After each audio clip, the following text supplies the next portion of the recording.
1960년 11월 4일 탄자니아 곰비 계곡. 짙은 정글, 새벽 안개가 깔린 숲. 한 여성이 숨을 죽이고 있습니다. 26살 제인 구달.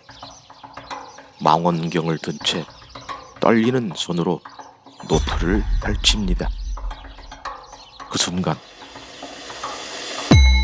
그녀는 봤습니다.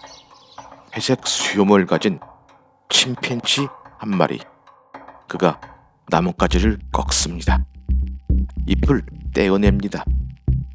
끝을 혀로 적십니다. 그리고 흰 개미집에 집어넣습니다. 도구. 침팬지가 도구를 만들어 사용하고 있었습니다. 그날 인류의 정의가 바뀌었습니다. 하지만 이 발견보다 더 놀라운 것이 있었습니다. 그녀는 그를 데이빗이라고 불렀습니다. 숫자가 아닌 이름으로. 모든 이야기는 6개월 전으로 거슬러 올라갑니다. 1960년 4월 영국 런던. 제인 구달 26살. 고등학교 졸업이 전부. 비서로 일하며 돈을 모았습니다. 그녀에게는 꿈이 있었습니다. 아프리카에 가고 싶었습니다. 동물을 연구하고 싶었습니다. 하지만 방법을 몰랐습니다. 대학도 나오지 않았고 돈도 없었고 아는 사람도 없었습니다. 1960년 3월 친구의 소개로 한 사람을 만났습니다. 루이스 리키. 세계적인 고고학자. 케냐 국립박물관 관장. 인류 화석 발굴의 권위자. 제인은 그에게 자신의 꿈을 말했습니다. 고고학자 루이스 리키. 루이스 리키가 그녀를 봤습니다. 탄자니아 곰비로 가시오. 침팬지를 관찰하시오. 하지만 조건이 있습니다. 단 6개월. 그 안에 의미 있는 발견을 하지 못하면 지원은 끝입니다. 6개월, 180일. 대학도 나오지 않은 26살 여성에게 주어진 단 한 번의 기회였습니다.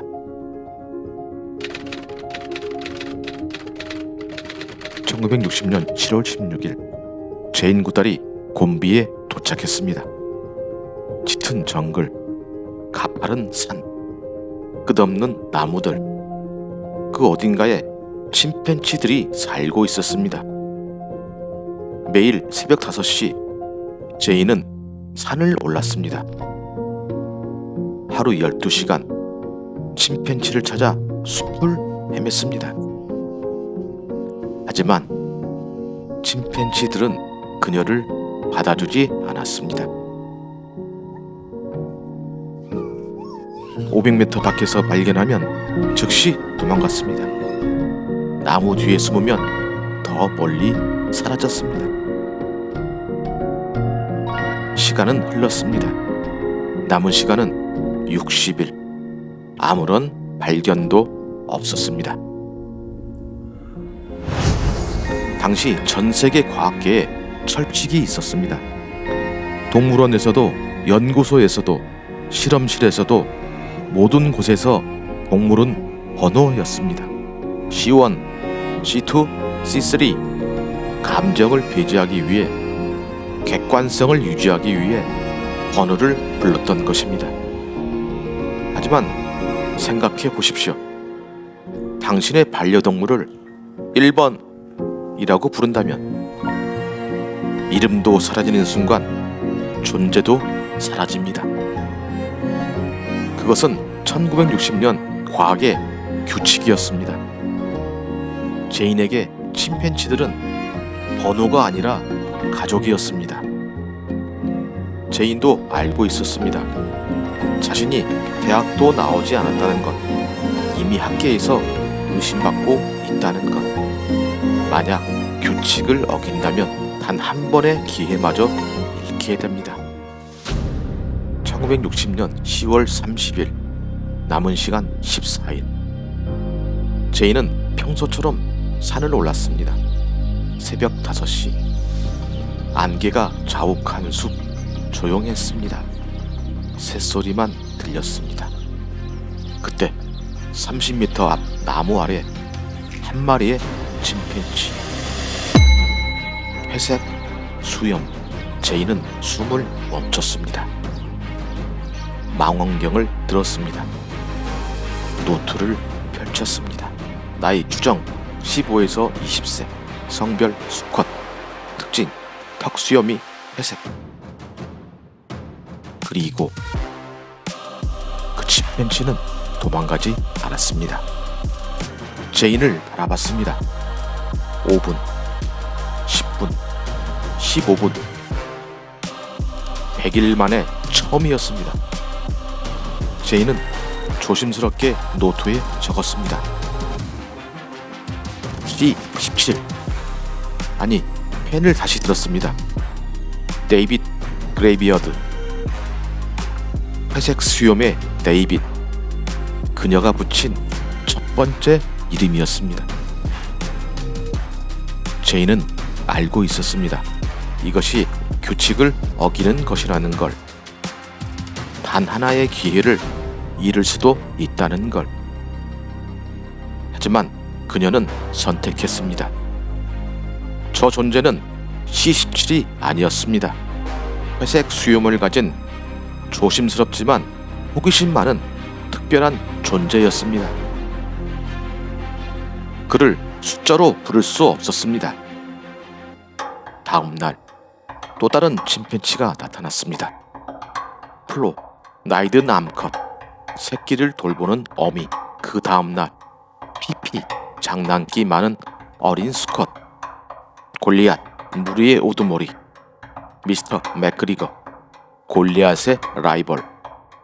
일주일 만에 제이는 20마리 침팬지에게 이름을 쳤습니다. 그리고 놀라운 일이 일어났습니다. 이름을 붙이자 보이기 시작했습니다.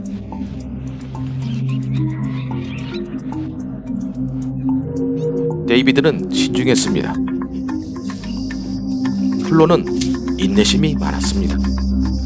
피피는 호기심이 넘쳤습니다. 숫자로는 보이지 않던 것들, 이름으로 부르자 존재가 되었습니다.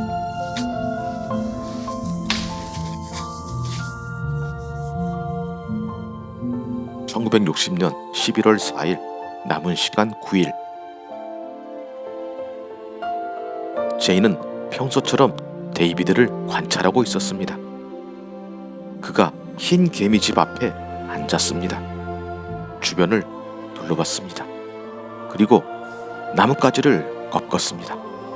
잎을 떼어냈습니다. 끝을 혀로 적셨습니다.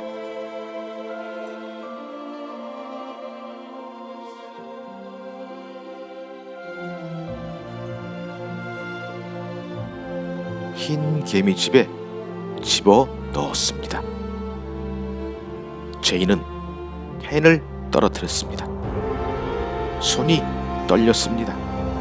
노트에 적었습니다. 데이비드가 도구를 제작하여 사용함. 1960년 11월 4일 오전 10시 35분. 인류 역사상 처음 목격된 순간이었습니다. 그때까지 인류는 믿었습니다. 도구를 만드는 것은 인간만의 능력이다. 도구 사용이 인간을 정의한다. 그것이 인간과 동물을 나누는 마지막 경계선이었습니다. 그런데 침팬지가 도구를 만들고 있었습니다. 경계가 무너졌습니다. 제이는 즉시 캠프로 내려갔습니다. 전보를 쳤습니다. 런던 루이스 리키 박사에게. 침팬치가 도구를 제작하여 사용함. 11월 4일 목격 제인 구달. 케냐 국립박물관. 루이스 리키가 전보를 받았습니다. 그는 뛰어 올랐습니다. 이제 우리는 선택해야 합니다. 도구를 다시 정의하거나 인간을 다시 정의하거나. 소식은 빠르게 퍼졌습니다. 3일 후 영국 최대 방송 BBC가 보도했습니다. 일주일 후 세계 최고 과학 저널 네이처에 실렸습니다. 2주일 후 전 세계 신문 1면을 장식했습니다. 침팬치가 도구를 만든다. 인간의 정의 다시 써야. 인간과 동물의 경계 사라지다. 학계는 발칵 뒤집혔습니다. 보수적인 학자들이 반발했습니다. 믿을 수 없다. 재검증이 필요하다. 대학도 안 나온 여자가 뭘 안다고. 그리고 더 큰 비판이 쏟아졌습니다.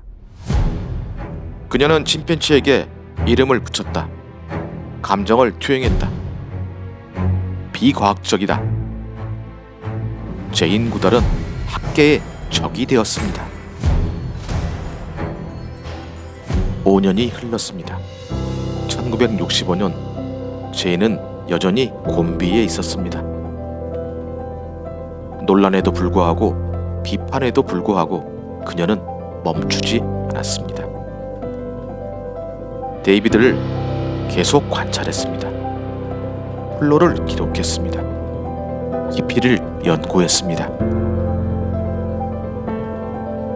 5년간의 기록, 12,000장의 노트, 8,000장의 사진, 그리고 발견했습니다.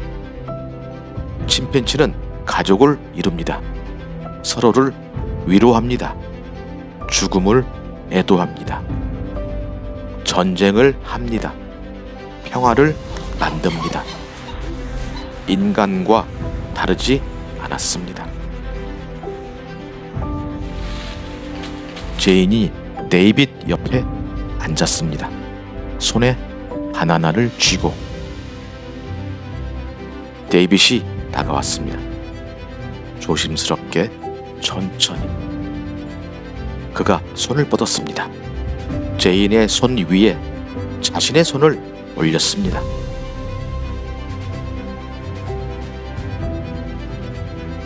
종을 넘어선 신뢰.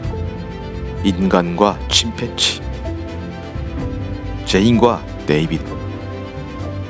5년 전 그녀가 그에게 이름을 붙인 순간부터 시작된 관계였습니다. C17이었다면 이 순간은 없었습니다. 데이비드였기에 가능했습니다. 1980년 제인 구달은 46살이 되었습니다.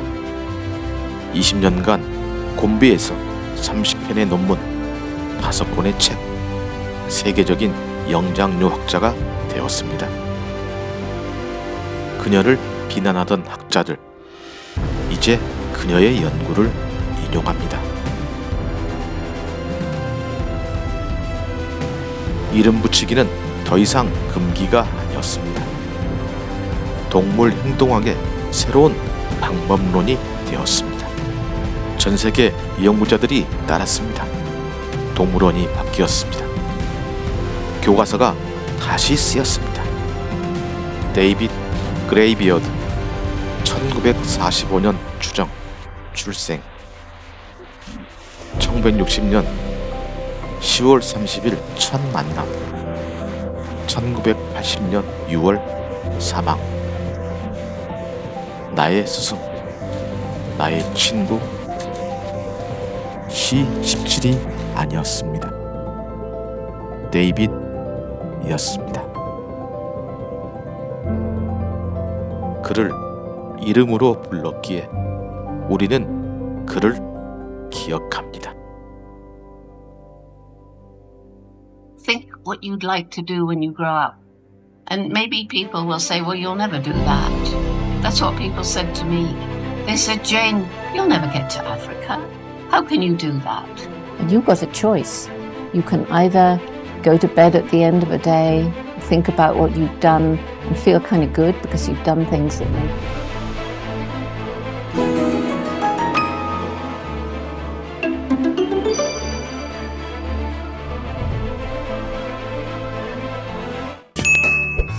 지금까지 파인딩 스타였습니다.